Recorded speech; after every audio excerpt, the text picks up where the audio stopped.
Hidup adalah sebuah perjalanan yang dimana setiap manusia mempunyai perjalanannya masing-masing. Dan hari ini kita mengundang bintang tamu yang dimana bintang tamu ini berasal dari dunia hitam menuju ke dunia terang. Oke, langsung saja kita sambut Bung Lopez. Selamat sore, Bung Lopez. Selamat sore. Sehat? Sehat. Langsung saja, Bung Lopez. Silakan duduk. Bung Lopez, hari ini kami mengundang Anda untuk menceritakan berbagai kisah kehidupan Anda. Baik. Yang dimana berawal dari dunia hitam menuju ke dunia terang. Itu bagaimana sih kisah perjalanan hidup Anda ini? Kalau untuk diceritakan secara rinci, itu sangat panjang. Film aja tidak mampu memfilmkan. Ini saking apanya ini? Saking panjangnya. Apa saking sedihnya? Apa saking benar-benar Anda ini terjun ke dunia itu ini sangat begitu jahat lah, kalau bisa dibilang. Untuk masuk dunia hitam itu memang saya, ya namanya dunia hitam ya, banyak yang kita lakuin yang nggak benar dalam perjalanan hidup tuh, kayak mana nggak teratur lah. Teratur. Bung Lopez ini terjun ke dunia hitam atau mengenal hal-hal yang ya bisa dibilang kriminal lah, itu semenjak usia berapa? Itu saya belajar mengonsumsi alkohol aja udah usia 14 tahun. 14 tahun ya, berarti udah ini ya, dihitung hampir mau remaja. Itu berarti awal kenakalannya itu berawal dari minuman keras. Ya namanya laki-laki ya, namanya laki-laki itu rasa penasaran tuh ada. Oh, jadi pengen mencoba ya. Apalagi saya ditinggalkan sewaktu masih kecil sama orang tua. Orang tua ninggal saya itu masih umur 7 tahun.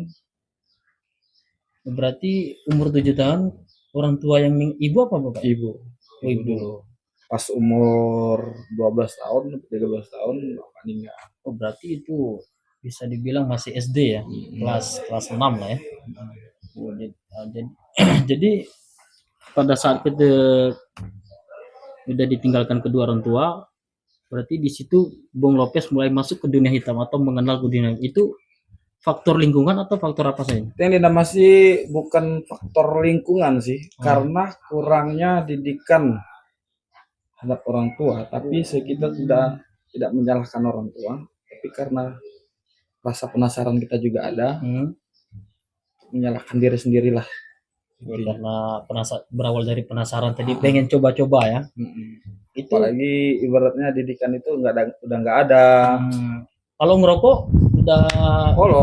udah kenal belum? Rokok sih itu pas belajar ngonsumsi alkohol. Oh, berarti sambil konsumsi alkohol sambil ngerokok. Karena udah nggak ada lagi tempat di mana kita duduk. Jadi nggak ada lagi yang ngedidik kita kan di rumah. Di mana nggak ada tempat kita duduk, di mana nggak ada tempat untuk kita bercerita.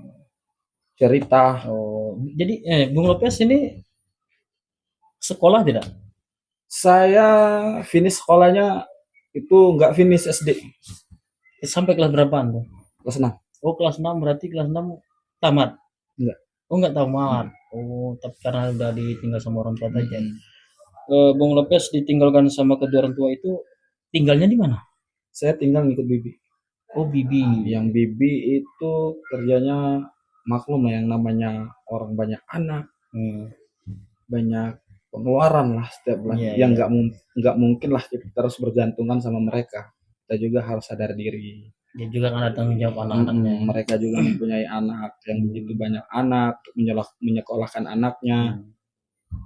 Kita dikasih makan aja itu udah syukur. Begitu. Inilah kawan-kawan, kisah Bung Lopez ini begitu sedih kawan-kawan. Jadi beliau ini sudah yatim piatu dari kecil. Terus Bung Lopez itu kan Bung Lopez mengenal dalam dunia hitam atau kriminal tadi kan berawal dari minuman sama rokok. Ada nggak terjun ke narkoba? Dulu itu kan ganja.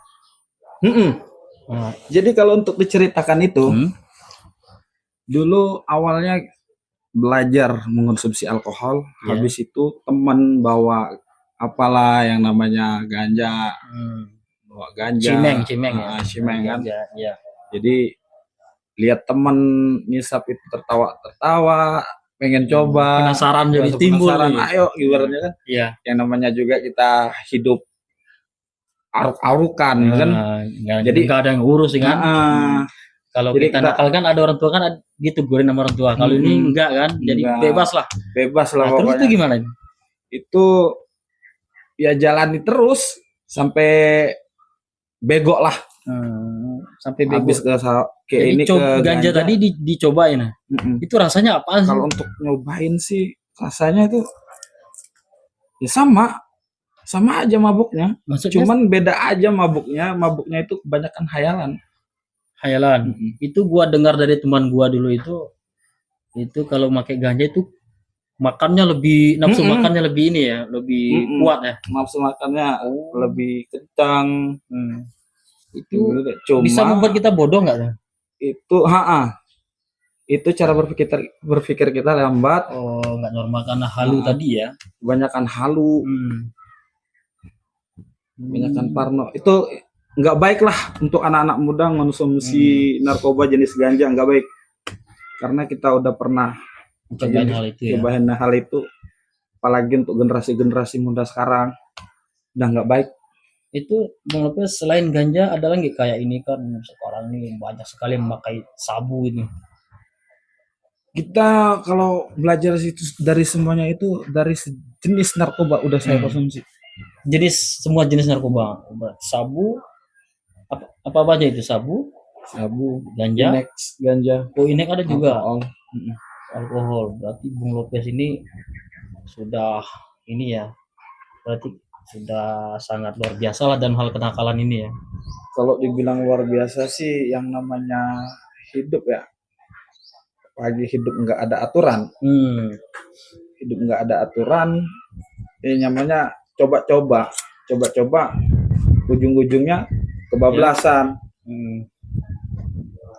Pesan-pesannya sih untuk anak-anak muda jangan terlalu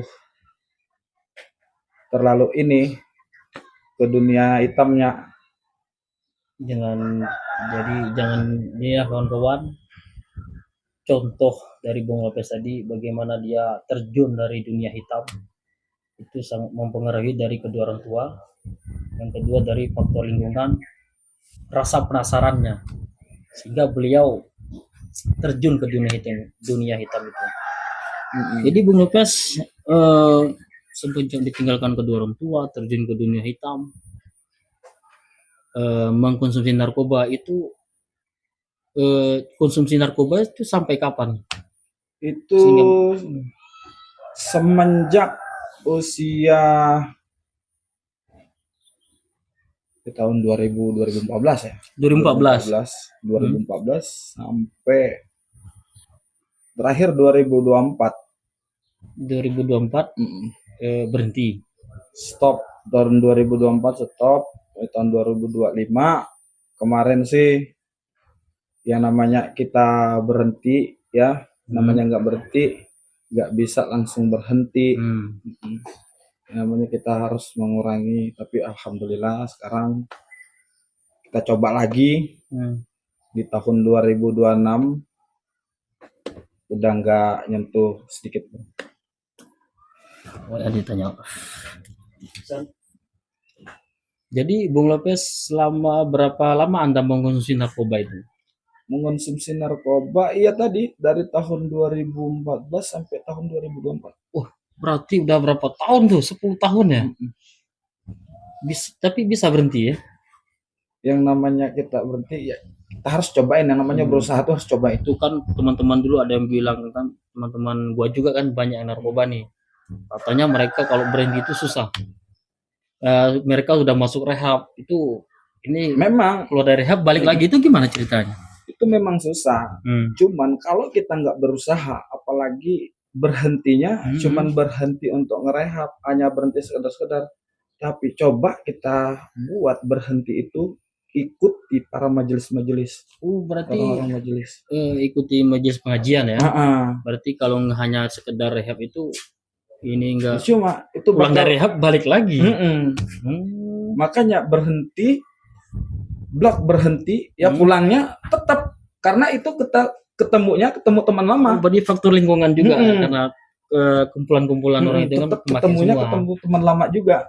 Jadi kalau teman Hmm? cari teman baru yang bisa buat kita berhenti. Jadi suasana baru lah ya. Cari suasana baru yang buat kita lupa akan semua itu. Sehingga tidak mengenang hal itu tadi ya. Mm. Karena faktor lingkungan ini sangat Besar pengaruhnya ya. Apalagi zaman sekarang ini kan, aduh, narkoba tengah marak-maraknya sekarang ini.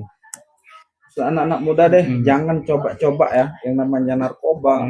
Mau jenis sabu, mau jenis ganja, mau jenis apa kek, obat-obatan, udah itu sama sekali nggak ada baiknya. Itu kesenangan sesaat ya. Jadi ini Bung Lopez, semenjak Anda berhenti narkoba ini itu pada tahun berapa? 2024 udah mulai berhenti berarti ya? Udah mulai berhenti. Itu langsung berhenti atau gimana? Apa rehab dulu?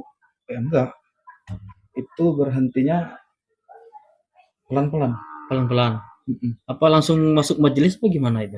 Iya, ngikut majelis. Oh, langsung masuk majelis. Itu masuk majelis itu berarti ada teman yang bawa atau gimana? Ada teman yang bawa. Oh, ada yang teman yang bawa. Tolong ibaratnya ajarin saya ngaji kan, ajarin ibaratnya kenal agama tuh gimana lagi.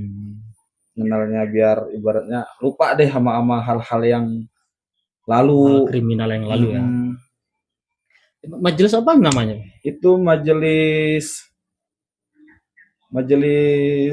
Al-Fatir. Oh, Al-Fatir. Saya pernah dengar majelis Al-Fatir ini. Memang di situ tempat para perkumpulan narkoba banyak dulu di situ. Jadi udah tobat semua. Jadi para narkoba dari kelas kakap sampai pemakai mereka udah hijrah dan hijrahnya pun di majelis Al-Fatir itu ya. Karena majelis Al-Fatir ini mantap pokoknya. Ibaratnya apa yang tidak bisa kita kerjain, yang nggak boleh kita kerjain, yang tetap nggak boleh. Nggak boleh ya, karena sadar juga ya. Karena kita udah mau bermajelis, mau ngelakuin hal-hal yang nggak karuan itu kan kita ya malu lah. Pertama kali ya kita udah tobat kan, masa kita ngomong sama Allah Subhanahu Wa Taala kan. Oh, berarti Bung Lopez tadi semenjak masuk majelis baru berhenti narkoba tadi ya? Enggak berhenti, itu enggak berhenti. Enggak langsung total berhenti. Susah memang benar ngelepasin narkoba ya? Yang namanya kita tobat itu kan harus pelan-pelan. Untuk ngelepasinnya harus pelan-pelan. Itu masih tetap konsumsi. Oh, berarti masih konsumsi itu tiap hari atau gimana? Waktu saya kerja di luar, itu kan saya di majelis, yang enggak kan ibaratnya. Tapi pas kerja di luar, kerja di luar kampung lah, daerah, itu ketemu sama teman-teman lama. Oh, karena udah jauh dari lingkungan majelis tadi ya?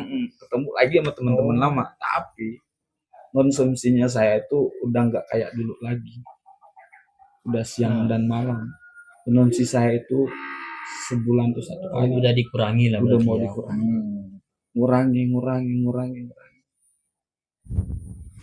Ya kalau bisa dikurangi kan dikurangi. Ujungnya bisa berhenti total itu gimana ceritanya? Untuk berhenti total, mudah-mudahan di tahun ini kita stop total. Stop total lagi saja. Semoga Bung Lopez tidak lagi kembali ke dunia hitam. Karena apa, hidup ini kalau kita selalu kembali ke masa lalu, maka kita akan terpenjarakan oleh masa lalu. Berpikirlah kita ke masa depan, yang dimana masa depan masih menunggu kita. Bagaimana sih perasaan Bung Lopez ini setelah mengikuti majelis ini? Wah, kalau untuk masalah perasaan sih nggak bisa dibendung lagi ya. Luar biasa deh. Untuk ikutnya majelis, bisa kenal Tuhan, ibaratnya bisa dekat, bisa ibaratnya ngilangin masalah-masalah kemarin yang pernah. Bung Lopez, Bagaimana sih perasaan Anda setelah mengikuti majelis ini?